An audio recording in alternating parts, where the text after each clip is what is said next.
Demo menuntut pengungkapan kasus kematian pelaut di depan Mapolres dan kantor DPRD Kabupaten Nrekang, Sulawesi Selatan ricuh.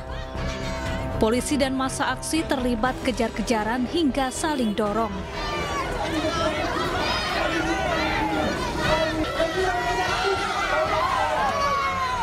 Kericuhan terjadi saat massa aksi memblokade jalan utama Trans Sulawesi. Massa tak terima saat ban yang digunakan untuk memblokade jalan diambil paksa oleh polisi.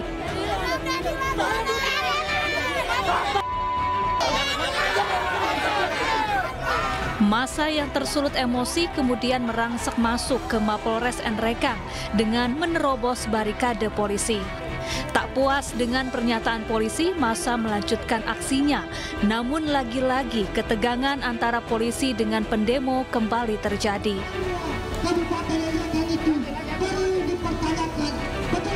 Pertama, agar kiranya mendesak Polres Nrekang untuk melakukan koordinasi kepada Polda Sumsel serta Mabes Polri untuk membahas secara komprehensif atas kematian yang dialami oleh almarhum Fikri yang kami duga bahwa adanya kematian yang tidak wajar.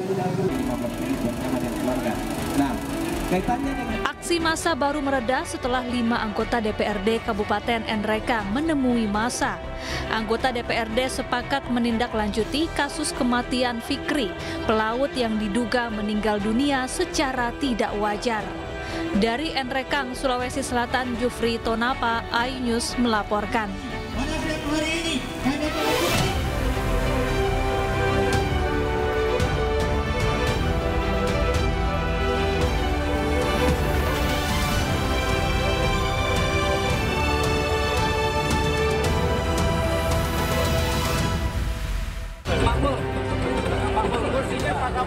Kelakar soal kursi Erlangga Hartarto ke Bahlil Lahadalia menjadi sorotan pasca Erlangga mundur sebagai Ketua Umum Partai Golkar.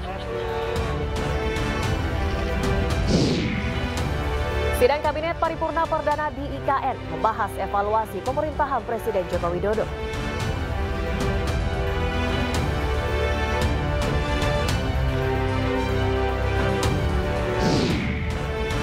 Besok Saka Natal diperiksa Bareskrim Polri terkait keterangan palsu Aep dan Dede di kasus Vina.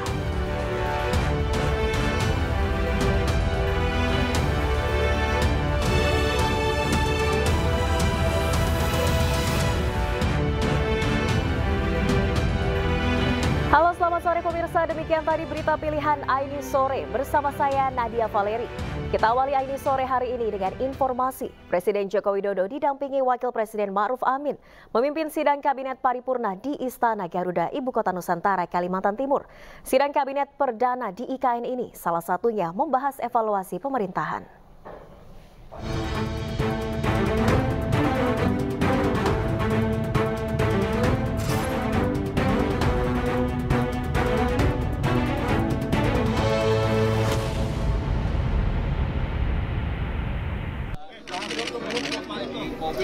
Sidang Kabinet Paripurna berlangsung di Istana Garuda IKN Penajam Pasir Utara, Kalimantan Timur pukul 9:30 pagi waktu Indonesia Tengah.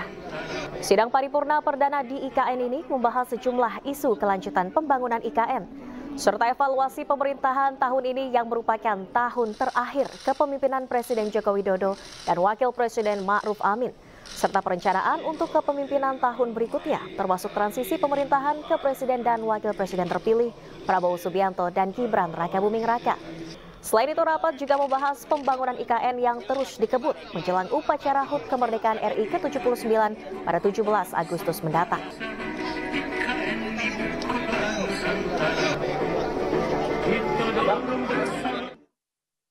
Presiden Joko Widodo menyebutkan salah satu alasan pemindahan ibu kota ke IKN adalah karena beban populasi di Pulau Jawa terlalu besar hingga mencapai 56% dari total populasi.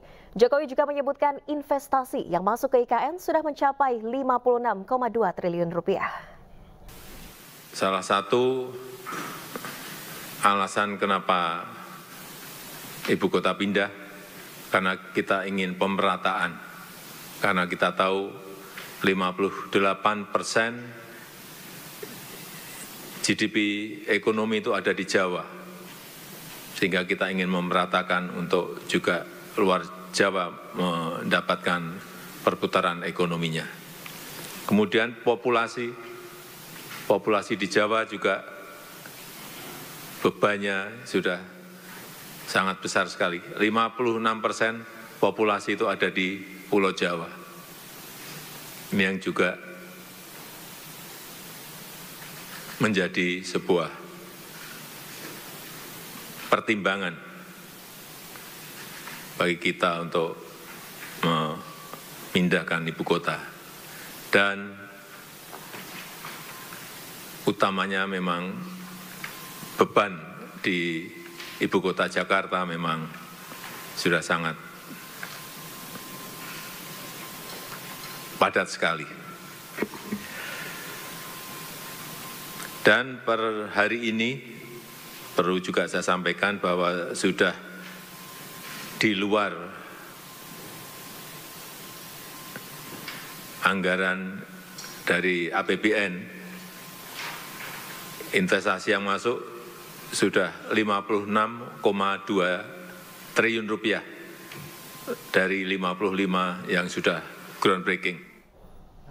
Sementara itu pemirsa, Presiden Joko Widodo menyebut IKN adalah investasi jangka panjang yang harus diselesaikan agar memaksimalkan investasi. Sementara itu Presiden Republik Indonesia terpilih Prabowo Subianto menyatakan akan melanjutkan pembangunan IKN hingga selesai.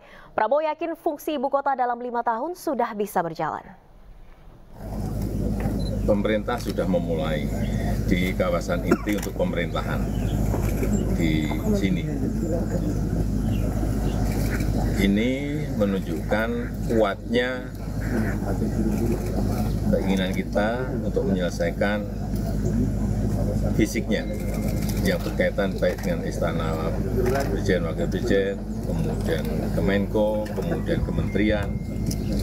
Yang kita harapkan itu akan mendorong investor sebanyak-banyaknya untuk masuk ke investasi di IKN, karena investasi di IKN ini adalah investasi masa depan, bukan sekarang.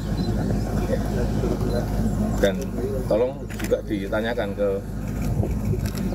Presiden terpilih. Jadi kepres pemindahan ibu kotanya bagaimana Pak? Kepres pemindahan ibu kotanya? Kepres pemindahan ibu kota. Nanti kita lihat, karena itu menyangkut bukan administrasi saja, bukan masalah kepresnya atau perpresnya, tetapi proses di lapangan juga harus kita lihat. Kesiapan di lapangan harus siap. Kesiapan perpindahan ini, pindah rumah aja kan kita itu, waduh ribetnya. Ini pindah ibu kota gitu, tidak, jangan menggampangkan. Ya. Pak Prabowo izin Pak sebagai Presiden terpilih, Bapak sendiri komitmen untuk kemudian melanjutkan pembangunan IKN seperti apa ke depan? Saya kira sudah berkali-kali ya saya sampaikan bahwa saya bertekad untuk melanjutkan kalau bisa menyelesaikan. Pak Jokowi saya kira sudah mengambil peran sejarah, beliau yang inisiasi.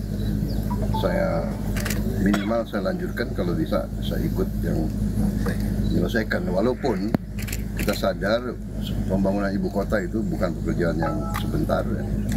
Pekerjaan yang lama, yang berat. Tapi saya percaya dalam 3, 4, 5 tahun fungsi daripada ibu kota ini sudah bisa berjalan. Ini saya bukan orang teknik, tapi saya empiris, saya juga orang lapangan, saya juga banyak membangun. Saya kira kalau kita lihat, kita optimis ya, dan nanti akan kelihatan betapa manfaat daripada pemindahan ini, walaupun nanti tentu ya banyak yang masih kita harus kerjakan. Artinya setelah dilantik Bapak juga akan berkantor di IKN ya Pak? Namanya kalau ibu kota ya Presiden. Dan pemirsa, Wakil Presiden Ma'ruf Amin melakukan peletakan batu pertama atau groundbreaking Istana Wakil Presiden di kawasan Ibu Kota Nusantara, Kabupaten Penajam Pasir Utara, Kalimantan Timur. Pembangunan Istana Wapres pun resmi dimulai. Ma'ruf Amin didampingi PLT Kepala Otorita IKN sekaligus Menteri PUPR Basuki Hadi Mulyono dan PLT Wakil Kepala Otorita IKN Raja Juli Antoni. Hadir pula dalam acara groundbreaking Menko PMK Muhadjir Effendi, Menteri Perencanaan Pembangunan dan Kepala Bappenas Suharso Monoarfa, Menteri LHK Siti Nurbaya Bakar, serta kurator IKN Ridwan Kamil. Istana Wapres di IKN mengusung konsep Huma Betang Umay, yang artinya rumah panjang ibu dalam bahasa Dayak. Total luas lahan Istana Wapres 14,8 hektar dengan nilai proyek 1,45 triliun rupiah. Ma'ruf Amin menyampaikan apresiasi kepada Kementerian PUPR dan pihak terkait dalam pembangunan Istana Wapres IKN. Ma'ruf Amin berharap proyek ini dapat menjadi katalisator bagi pertumbuhan ekonomi lokal melalui peningkatan peluang kerja dan usaha.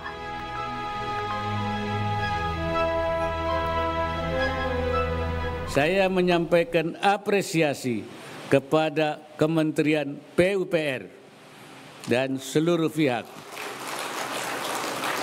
yang telah berperan serta dalam proses perencanaan dan persiapan pembangunan Istana Wakil Presiden. Saya berharap proyek ini dapat menjadi katalisator bagi pertumbuhan ekonomi lokal melalui peningkatan peluang kerja dan usaha yang pada akhirnya turut meningkatkan kesejahteraan masyarakat. Pemirsa, Presiden Joko Widodo meresmikan Taman Kusuma Bangsa yang akan menjadi tempat renungan suci di Ibu Kota Nusantara, Kalimantan Timur. Dan berikut laporan Muhammad Zulhilmi sesaat usai peresmian. Presiden Joko Widodo bersama sejumlah menteri telah meresmikan Taman Kusuma Bangsa di Ibu Kota Nusantara, Kalimantan Timur. Taman Kusuma Bangsa ini merupakan dedikasi bagi para pahlawan dan juga pendiri bangsa, di mana di taman ini terdapat dua patung Founding Fathers, yakni patung Soekarno dan juga Hatta dengan dua sayap di kedua sisinya. Taman ini seluas 1.915 meter persegi dengan menghadap langsung ke Istana Garuda Nusantara yang menjadi simbol dari Ibu Kota Nusantara. Selain dari patung Soekarno dan juga Hatta, di Taman Kusuma Bangsa ini terdapat tiang bendera raksasa setinggi 79 meter dengan bendera raksasa di pucuknya. Dan nantinya pada tanggal 16 Agustus 2024 mendatang, Taman Kusuma Bangsa akan menjadi lokasi dari apel kehormatan dan renungan suci pada 16 Agustus 2024. Tentunya pembangunan Ibu Kota Nusantara ini bisa menjadi simbol dari kemajuan bangsa. Dari Ibu Kota Nusantara, Kalimantan Timur, Muhammad Zulhilmi, Anyus melaporkan. Ya, pemirsa, Presiden ke-6 Republik Indonesia Susilo Bambang Yudhoyono dipastikan tidak hadir dalam upacara peringatan HUT RI di Ibu Kota Nusantara, Kalimantan Timur.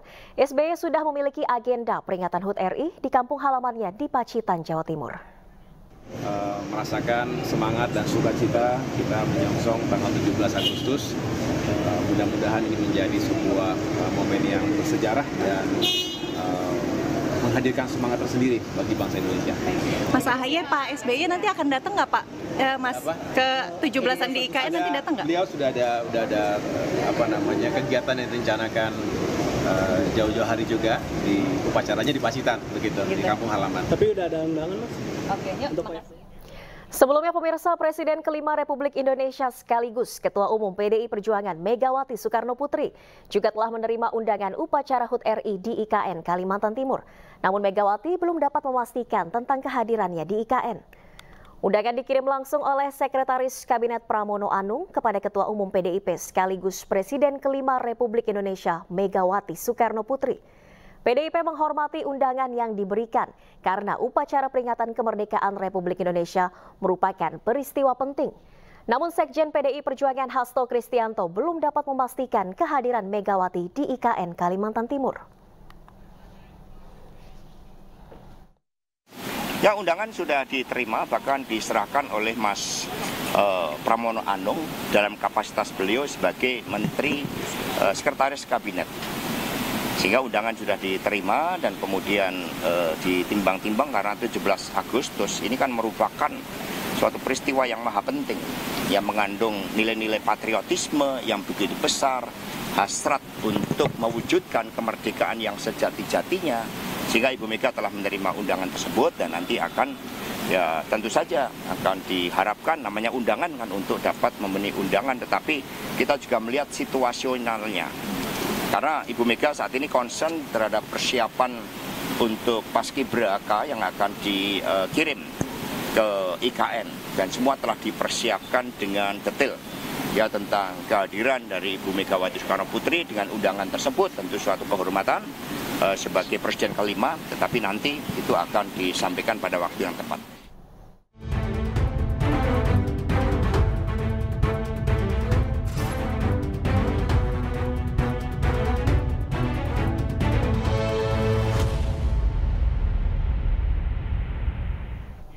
Pemirsa, kelakar soal kursi Airlangga Hartarto ke Bahlil Lahadalia menjadi sorotan pasca Airlangga mundur sebagai Ketua Umum Partai Golkar. Informasinya akan hadir usai jeda, tetaplah di Ayo.